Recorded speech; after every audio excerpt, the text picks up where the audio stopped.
What's going on, YouTube? It's your boy Lonnie Reacts, and today we are back with another reaction video. Now, this video is titled "The Worst Serial Killers in Every Time Period." Now, this is something I most likely won't have any idea about, honestly. So, as usual, I don't have too much to say. So, let's just jump into this video and learn who was the worst serial killers in every time period.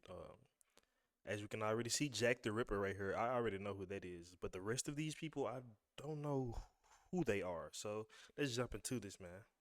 High Middle Ages, Peter Nears. Peter Nears was one of the most disgusting serial killers in history and had one of the most painful executions ever. He committed 544 murders, but it's who and how he killed that's really sickening. For example, out of these 544, 24 were unborn babies who were taken from the wombs of pregnant women. He used to do this for cannibalism and black magic rituals. He was part of a loose network of gangs who lived outside cities and attacked travelers, even though sometimes they organized larger raids. Stories said that another gang leader taught Nears that to become invisible, he needed to carry a special bag filled with magical objects, and fetuses were claimed to be one of the ingredients for these spells. Some tales said their hearts were eaten during rituals, and that their fat was made into candles that should have put people into deep sleep so thieves could rob their homes unnoticed. Authorities first caught him in 1577 and tortured him, making him confess to 75 murders. But he managed to escape until years later, when he left his magic bag at an inn, with hands and hearts from unborn babies inside. This time, they captured him and decided to execute him. But as I mentioned, You didn't execute him the first time? He, I'm not gonna lie, bro. What the fuck is wrong with these people? The nigga admitted to 75 murders and you didn't kill him the first time. his execution was probably one of the worst in history. On the first day, strips were torn from his body and boiling oil was poured into the wounds. On the second day, his feet were covered with hot oil and held over glowing coals. Lastly, on the third day, he was taken to the execution site and tied to a big wooden wheel. The executioner hit him with an iron bar 42 times, but even after all that, he was still alive. So to finish the execution, they cut him into 4 parts. It's likely that the total number of murders blamed on him was exaggerated, since they were confessed under torture, but the entire thing was brutal nonetheless. Early modern era. Peter Stump. Peter Stump, often called the Werewolf of Bedburg, was a German farmer accused of crimes so shocking that his story spread across Europe. Under torture, he confessed that he had practiced black magic since the age of 12. He said the devil gave him a magical belt that allowed him to change into a wolf, and according to his confession, he killed livestock and people, more specifically, 14 children and 2 pregnant women. He claimed he took unborn babies from their mother's wombs and ate their hearts while they were still warm, calling them delicacies. Among his victims, he even admitted to killing his own son and eating his brain. He was also accused of incest with his daughter Beale, who was then executed with him. Saying that he was sent by the devil himself, the locals prepared a pretty bad execution. Bro, European history is insane, bro. Like, it's fucking insane. Like, bro, these people, they were fucking eating mummies, bro, eating the brains of mummies, thinking they cured headaches. I don't know what the fuck was wrong with these people, bro. Like, what the fuck? Insane, bro.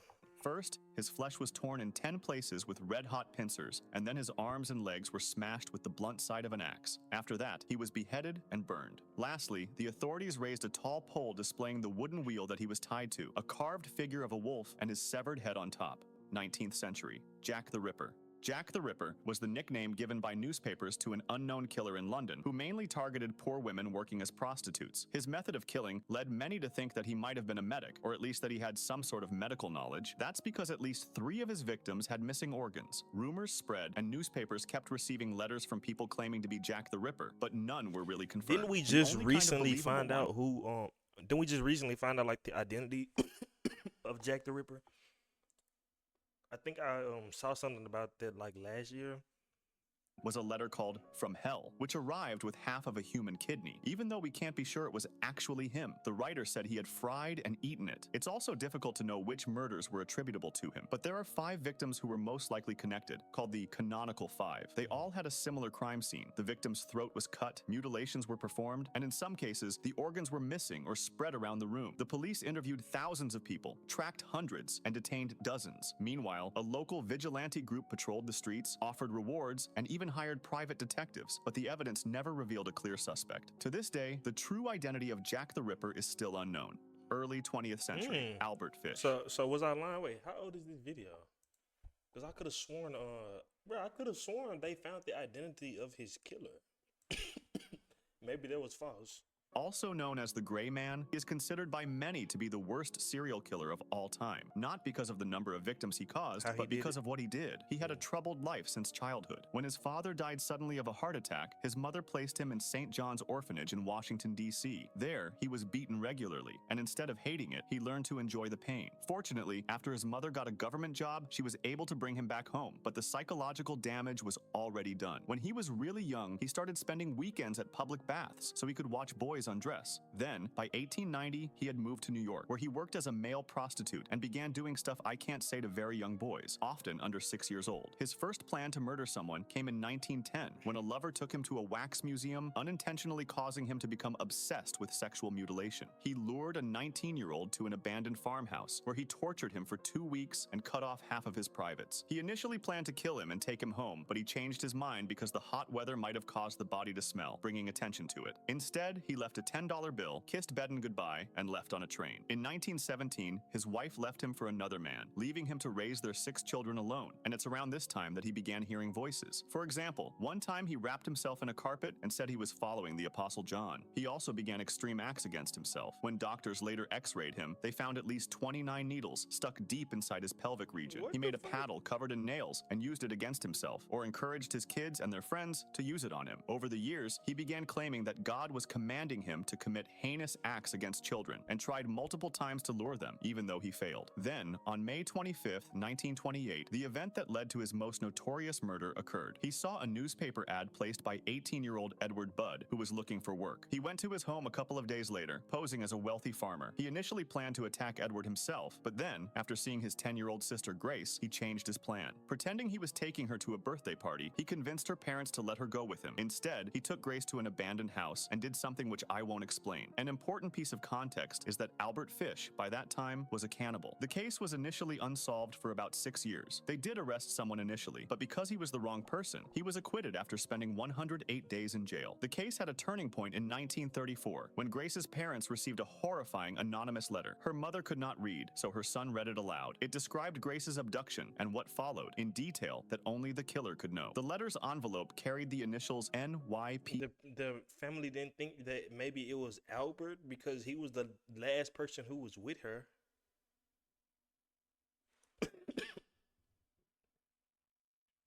CBA, which traced back to the New York Private Chauffeurs Benevolent Association. Detectives went to the association and discovered that a janitor who worked there had stolen some of their stationery and brought it back to the boarding house where he lived. When the janitor later moved out, he left the leftover stationery behind. The landlady of the boarding house then told police that Albert Fish had recently rented that same room. This link between the stolen stationery and Fish's stay at the boarding house was enough for investigators to trace the letter back to him, which led to his arrest. After his arrest, other cases came to light, with more child victims. His own stepdaughter described disturbing games he had forced the children to play. During his trial, he pleaded insanity, saying that God's voice had told him to kill them. A psychiatrist said Fish believed he was reenacting the biblical story of Abraham and Isaac, thinking that if God did not want him to kill, angels would stop him. He also said Fish associated cannibalism with Holy Communion. The jury later said that none of them doubted Fish was insane, but they agreed he should be executed. He was found guilty, and on January 16, 1936, he was executed in the electric chair. Witnesses said he even helped the executioner adjust the electrodes, and that his last words were, "I don't even know why I'm here." After the execution, his lawyer revealed that Fish had written a final statement, but he refused to share it, saying it was the filthiest thing he had ever read. Fish himself admitted to sexually assaulting more than 100 boys.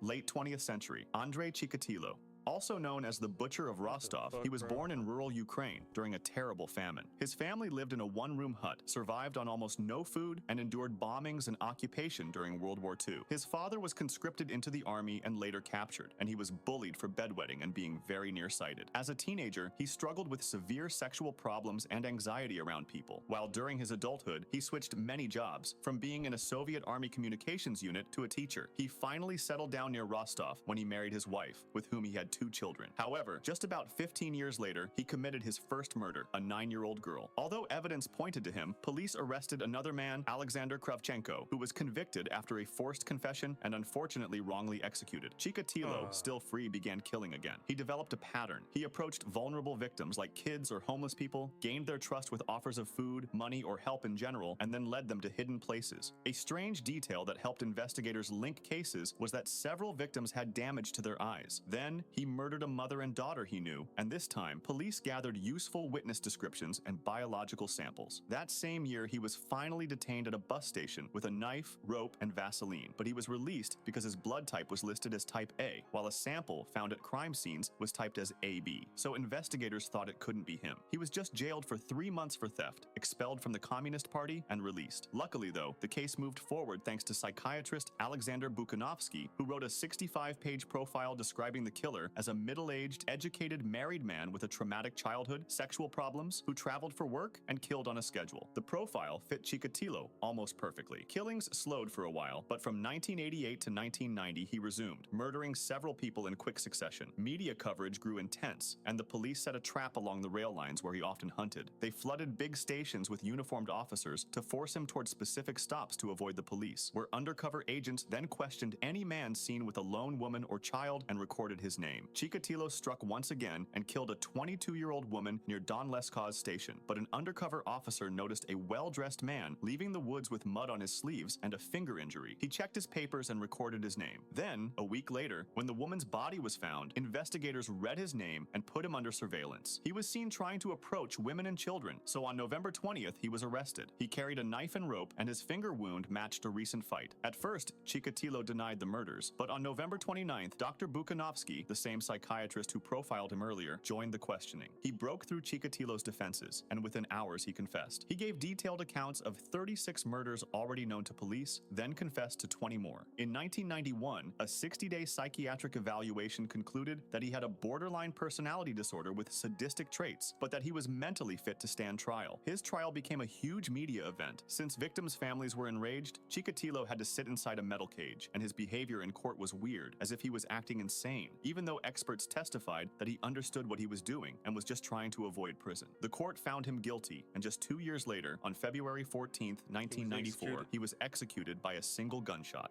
21st century, Luis Alfredo Garavito.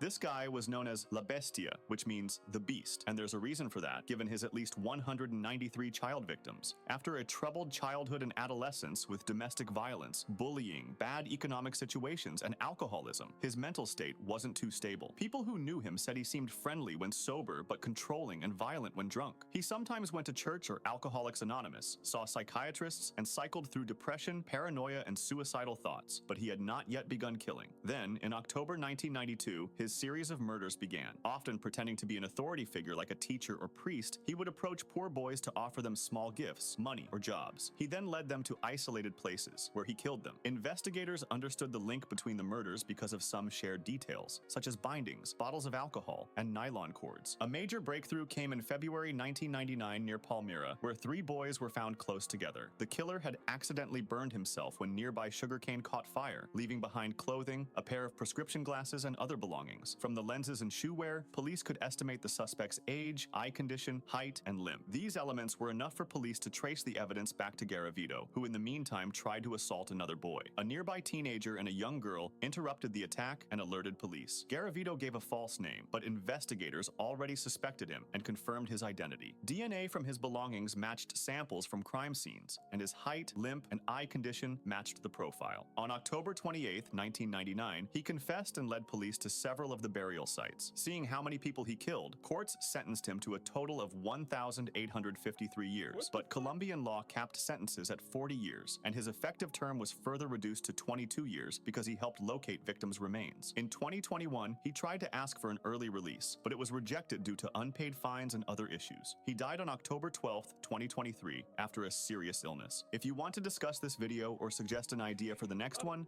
Bro, what the fuck? They gave these niggas. This was a very disturbing video, man. Some people are just like truly mentally fucked up in the head and genuinely do not need to be on the planet. Just really disturbing video. If you did like this video, please like it and subscribe so I can continue to do these reaction videos.